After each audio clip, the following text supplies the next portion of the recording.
Hello students, 10वीं कक्षा की संयुक्त हिंदी का दूसरा पाठ खोया हुआ आदमी, यह पाठ हमने पढ़ लिया है।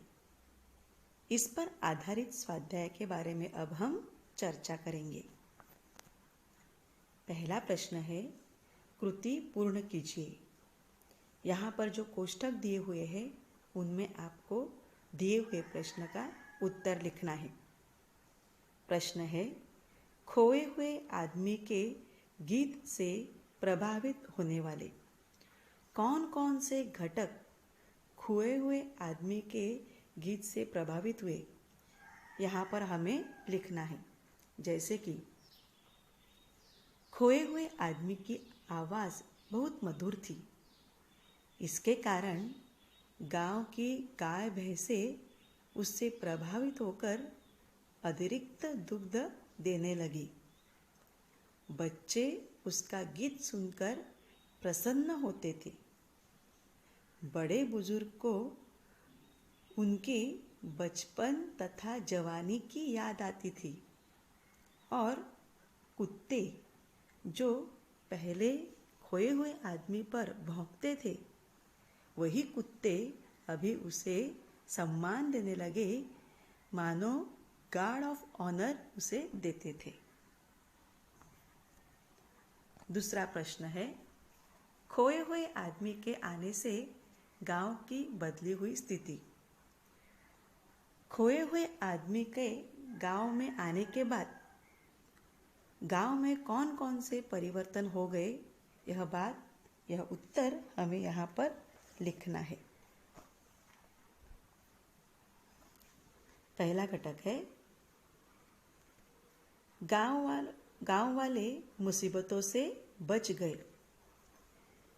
खोए हुए आदमी में कई गुण थे, जिसके कारण वह गांव वालों को आंधी, तूफान, ओले पड़ना, टिड्डियों का हमला आदि प्राकृतिक आपत्तियों से, विपत्तियों से वह बचाता था।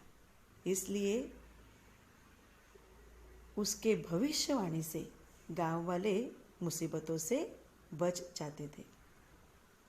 दूसरा घटक है, खोए हुए आदमी ने लोगों को मेहनत करना सिखाया, उनकी ऊर्जा का उपयोग सकारात्मक कार्य के लिए लगाने के लिए कहा। इसी के कारण गांव में बरकत आ गई। तीसरा घटक है, गांव में स्त्रियों को दोहरा स्थान था, इसके कारण स्त्रियों को पुरुषों के जुल्म सहने पड़ते थे, किंतु खोए हुए आदमी ने स्त्रियों को अपने अधिकारों के लिए लड़ना सिखाया और इसीलिए स्त्रियों की स्थिति में सुधार आया। और चौथा घटक है, खोए हुए आदमी ने गांव के किनारे रहने वाले दलित और मुसलमानों से मित्रता कर ली, उन्हें अपने अधिकारों के बारे में बताया। इसी के कारण वहाँ पर भाईचारा बढ़ गया और सांप्रदायिकता और जातिवाद गांव से दूर हो गए। अगला प्रश्न है, ऐसे प्रश्न तैयार कीजिए जिनके उत्तर निम्नलिखित शब्द हो। यहाँ पर आपको दिए हुए शब्द, बच्चों यहाँ पर आपको एक बात ध्यान देनी है कि ये जो शब्द यहाँ पर दिए हुए हैं, भविष्यवाणी, झमाझम बारिश, खुशहाली, गंधक, ये सभी शब्द उत्तर है और इसीलिए जब आप प्रश्न बनाओगे तो इनमें से कोई भी शब्द उस वाक्य में, उस प्रश्न में नहीं आना चाहिए।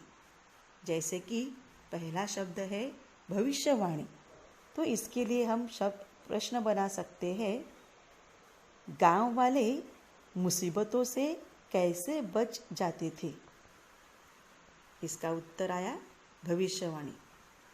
तो इसी प्रकार आपको दिए हुए बाकी शब्द से प्रश्न तैयार करने हैं जिनमें यह शब्द नहीं आएंगे, इस बात का आपको ध्यान रखना है। प्रश्न 4 है, दिए गए निर्देश के अनुसार परिवर्तन कीजिए। यहाँ पर मध्य में जो कोष्ठक दिया हुआ है उसमें शब्द है विद्वान, और विद्वान इस शब्द का लिंग, वचन, विरुद्धार्थी और पर्यायवाची आदि रूप में परिवर्तन करना है। जैसे कि विद्वान यह पुल्लिंग शब्द है तो इसका स्त्रीलिंग शब्द आएगा विदुषी, तथा विद्वान इस शब्द का एक वचन और बहुवचन एक ही शब्द आएगा, उसमें कोई बदलाव नहीं आएगा। इसलिए वचन परिवर्तन होने के बाद भी इस शब्द का वही जवाब रहेगा विद्वान। अगला घटक है विरुद्धार्थी शब्द। विद्वान यानी जिसे ज्ञान हो, बहुत सारा ज्ञान है, और इसलिए उसका विलोमार्थी विरुद्धार्थी शब्द है मूर्ख, तथा पर्यायवाची अथवा समानार्थी शब्द आएगा ज्ञानी। अगला प्रश्न जो दिया हुआ है वो स्वमत के लिए है। आपके अपने विचार यहाँ पर रखने हैं और उसके लिए प्रश्न दिया है, मानवता ही सच्चा धर्म है, पर अपने विचार लिखिए। यहाँ पर आपको अपने विचार लिखने हैं, किंतु उदाहरण के तौर पर मैंने यहाँ पर अपने विचार स्पष्ट किए हैं। आप अपने विचारों के अनुसार भी इसका उत्तर लिख सकते हैं। जैसे कि मनुष्य सामाजिक प्राणी है, उसे समाज में मिलजुल कर रहना चाहिए, लेकिन विश्व में अनेक जाति धर्म को मानने वाले लोग रहने के कारण अपने स्वतंत्र अस्तित्व के लिए लोग आपस में लड़ते हैं।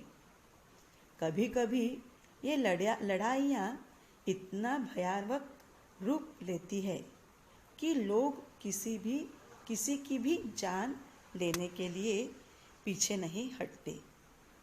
सच तो यह है कि इसके पीछे गंदी राजनीति वाले लोगों का हाथ होता है। अतः हमें इस बात का ध्यान रखना चाहिए कि हमारे पड़ोसी किसी भी धर्म के क्यों ना हो, पर मुसीबत के समय वही हमारे काम आते हैं। हमें भी उनकी मदद करनी चाहिए, क्योंकि धर्म कोई भी हो, पहले हम इंसान हैं और मानवता ही सबसे बड़ा धर्म है। इसे निभाना हमारा कर्तव्य है। इस प्रकार यहाँ पर मैंने अपने विचार लिखे हैं। आप भी मुद्दों के सहारे अपने विचार यहाँ पर स्पष्ट कर सकते हैं, लिख सकते हैं। Thank you.